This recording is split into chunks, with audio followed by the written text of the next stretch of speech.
Hey everyone, this is Kevin from thechesswebsite.com, and today we're going to be talking about how to attack the Schallop defense in the King's Gambit.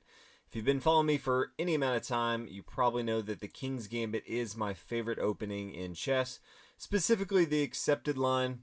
That's what we're going to be over, and that's where the Schallop defense comes from. So after they take here on f4, we play knight to f3. Black has lots of different options, but the Schallop defense is if they play knight to f6. Now we are going to continue with e5, and there's a few different plays that I've seen from black. The most common is knight to h5, but they could also play knight to e4. They could also play knight to d5. So in this video, we're going to be going over how does white attack depending on where black goes from here.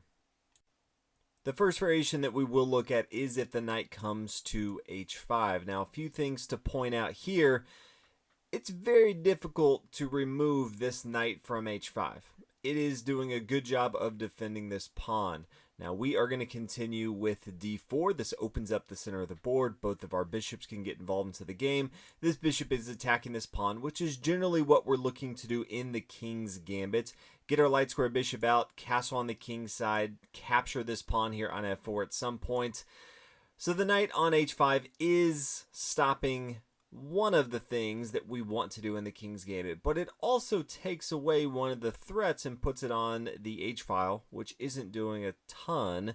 So yes, it's a kind of a nuisance that you can't take this pawn right away. You will be able to take it later on in the game, but the good news is this knight here isn't doing too much, and you kind of have free reign to attack your opponent however you want to. Now from here, they have lots of different options. Usually, they're going to be playing their pawn towards the center. It could be d5, it could also be d6. If you see d5, then I would continue with e2, getting ready to castle to the king's side. This is the general concept of the King's Gambit, getting your rook here to f1, so it can control this semi-open file here on the f file. Now, after you play bishop to e2, they have a couple different options. They could try to add more protection here on this pawn here on f4 and just give up their king side protection. They could look to castle on the queen side. So with that, they may look to throw everything on the king side, maybe push their pawn even to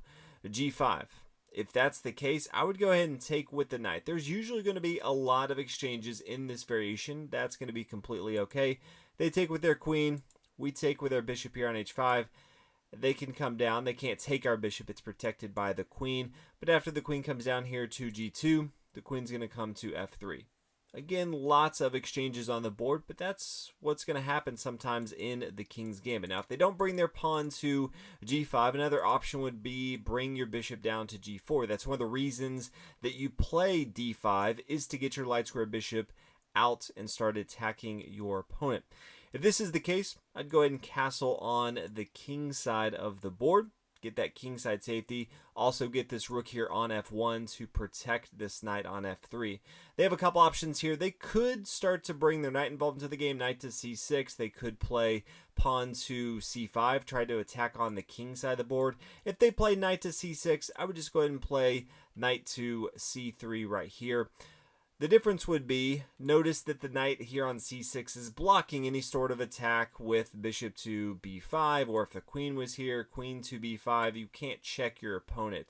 Notice how this is different is if black were to play pawn to c5, well, now we could have the knight come back to e1. Kind of looks like a strange move, but it is opening up the door for a strong attack. Black pretty much needs to exchange right here. If they bring their bishop back, then we're just going to take the knight right here. If they don't, then we can just take the bishop here on g4. So they'll usually take here.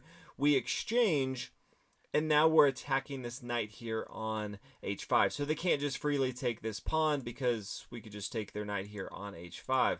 So they could decide to bring their queen down here to h4, but now we can bring our queen to b5. This is check. Notice how this is different because the knight's not here on c6. So now the knight's going to come to d7, more of a defensive stance than if it was here on c6, and then white can play knight to c3. This is both attacking this pawn here on d5, as well as the queen attacking the pawn here on c5 and the pawn here on b7. So all extremely good for black. Now if we come back, instead of the queen coming down here to h4, maybe they play g6, trying to hold on to this knight. Well, now white can get pretty aggressive and start to push up the board with e6. This is, this king's no longer going to be castling on the queen side of the board, putting a lot of pressure on the opponents here. At some point can freely get back this pawn here, has both the bishop and the rook attacking it. The queen in the center of the board, very, very strong attack from white. If we come back to this position, instead of d5, if you see d6, well, in this case, I would bring your bishop to c4. It's not being blocked by the central light square pawns right here, putting a lot of pressure on the opponent. If they try to go pretty defensive here, knowing that you're attacking a weakened square here on f7 that's only defended by the king, something like bishop to e7, I would go ahead and castle on the king side. Common theme in the King's Gambit. Maybe they castle, knight to c3. You're going to continue as normal. Eventually, you'll be able to take this pawn here on f4. Once your knight moves, then you'll have both the rook and the bishop attacking that. If they don't want to play defensive and play bishop e7 and then castle on the king side, maybe they want to be pretty aggressive with bishop to g4. In that case, I would still castle on the king side. If they were to push with d5, I would bring the bishop back here to b3, still controlling this long light square diagonal. I would not bring the bishop back here to e2. Now, instead of moving the central pawn on the d file, if you instead see something like pawn down to g5, the safer move is to bring this knight back to d2. But we're not playing the King's Gambit for safe. We're trying to attack, and that's what this video is about. So in this case, the best move would be h4. Now, this is the common theme. If you haven't seen the King's Gambit, the original video I made many years ago, I definitely recommend watching that video. But the thought in here is, if they want to continue pushing here, so h4, g4, then you're going to bring your knight to g5. It has an outpost here, ready to attack their opponents. And they have a couple options here. One, if they wanted to bring their pawn down, this opens up for the light square bishop to defend this pawn on g4, which is extremely important. White can push e6, and this is a critical move in this opening because it stops the bishop from defending the square right here. So if they were to take with their bishop, okay, that's fine. Go ahead and take with your knight. They take with the pawn, and then the queen captures right here on g4. King wide out in the open, attacking this knight here on h5, attacking this pawn here on f4.